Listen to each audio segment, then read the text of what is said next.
प्यारे दोस्तों, कैसे हैं आप। आशा करता हूँ आप बिल्कुल अच्छे होंगे। मैं आपका दोस्त अविनाश आपके अपने YouTube channel spark zone motivation में आपका स्वागत करता हूँ। इस वीडियो में हम कर्ज से मुक्ति के उपाय बताएंगे, लेकिन इसके लिए दोस्तों आपको पूरा वीडियो अंत तक ज़रूर देखना होगा। तो दोस्तों, जैसा कि हम जानते हैं, कोई भी व्यक्ति कर्ज लेना नहीं चाहता, क्योंकि कर्ज किसी घातक रोग से कम नहीं है और यदि समय पर चुकता ना किया जाए तो समस्या और गंभीर हो जाती है। परिवार में कर्ज तो एक आदमी लेता है, पर उसके कारण सारा परिवार टेंशन में रहता है। ना ढंग से सो पाता है, ना ढंग से जी पाता है। पूरी ज़िंदगी ऐसा लगता है जैसे बोझ है, और कर लेने वाले व्यक्ति को ऐसा लगता है कि अब इस बोझ से आदमी को तभी मुक्ति मिल सकती है जब वह इस दुनिया से विदा हो जाए। तो चलिए दोस्तों, आपका ज़्यादा कीमती समय न लेकर मेन टॉपिक पर आते हैं। दोस्तों, अगर मुख्य रूप से कर्ज को मुक्त होने के 3 उपाय हैं। शायद आपको यह सही या गलत भी लग सकते हैं। दोस्तों, कर्ज को मुक्त होने के लिए पहला उपाय यह है कि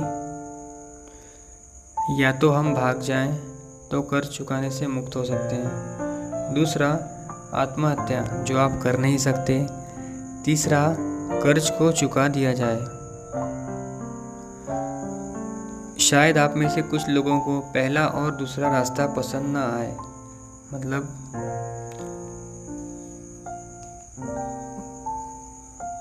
ना तो आप भागना पसंद करेंगे और ना तो आप मरना पसंद करेंगे। तो दोस्तों, हमारे पास कर्ज से मुक्त होने का फिर एक ही रास्ता बच जाता है, और वो है कि हम कर्ज को जल्द से जल्द चुका दें। दोस्तों, अगर आपके पास ज़मीन है तो आप उस ज़मीन को गिरवी रखकर या बेचकर भी आप अपने कर्ज को चुका सकते हैं। या कुछ समय तक दोस्तों आप बाहर जाकर के जॉब या नौकरी करके भी आप पैसा कमाकर वापस अपनी जगह पर आकर भी अपने कर्ज को चुका सकते हैं। तो दोस्तों, मैं आपको आपका कर्ज चुकाने के लिए कुछ ज़रूरी टिप्स बताता हूँ। 1, आप अपने कर्ज का चुकारा कोई अपना कीमती सामान बेचकर भी कर सकते हैं। दूसरा, ज़्यादा परेशानी हो तो आप अपने रिश्तेदारों से भी उधार लेकर अपने कर्ज को चुका सकते हैं, लेकिन दोस्तों इससे आपके संबंधों में भी थोड़ी खटास आ सकती है। तीसरा है, थोड़ा थोड़ा पैसा देकर भी आप एक बड़े कर्ज को चुका सकते हैं। दोस्तों, मुझे तो ये रास्ता सबसे ज़्यादा पसंद है, क्योंकि यही एक रास्ता है जिसमें कर्ज चुकाया भी जाता है और आदमी के ऊपर बोझ भी नहीं आता। थोड़ा थोड़ा दीजिए, लेकिन दीजिए ज़रूर। फॉर एग्ज़ाम्पल, अगर आपने किसी से 3,000 रुपये उधार लिए हैं, तो आप अपनी रोज़मर्रा की इनकम में से 50 रुपये रोज़ यदि दिए जाएं, तो 1,500 रुपये महीना, यानी 2 महीने में आपका कर्ज समाप्त हो जाता है। और यदि आप 100 रुपये रोज़ देंगे तो 1 महीने में आपका 3,000 रुपये का कर्ज समाप्त हो जाएगा। लेकिन दोस्तों, जब भी आप कर्ज को एक साथ देने के लिए सोचेंगे तो वह कभी अदा नहीं किया जा सकता, लेकिन थोड़ा थोड़ा देकर आप उस कर्ज का चुकारा जरूर कर सकते हैं।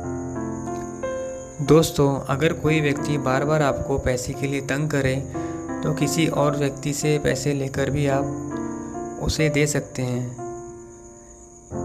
ऐसा आप कई बार कर सकते हैं। दोस्तों, देसी भाषा में इसे क्या कहा जाता है जानते हैं आप? इसकी टोपी उसके सर।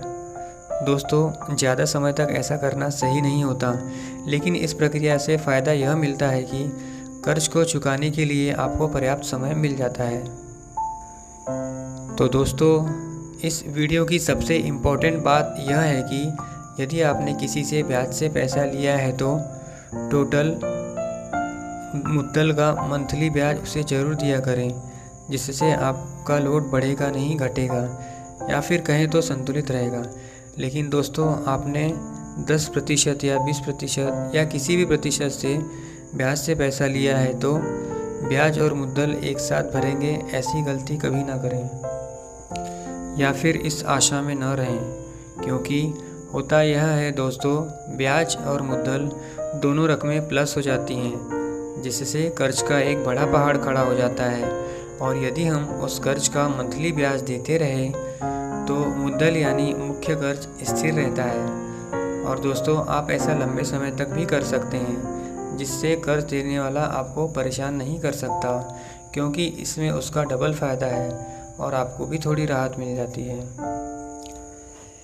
दोस्तों, अगर आपके ऊपर कोई फाइनेंस कंपनी EMI भरने का दबाव बनाती है तो इसका भी इलाज किया जा सकता है।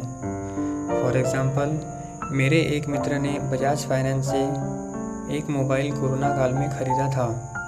उसने कुछ डाउन पेमेंट देकर मोबाइल बजाज फाइनेंस से ले लिया।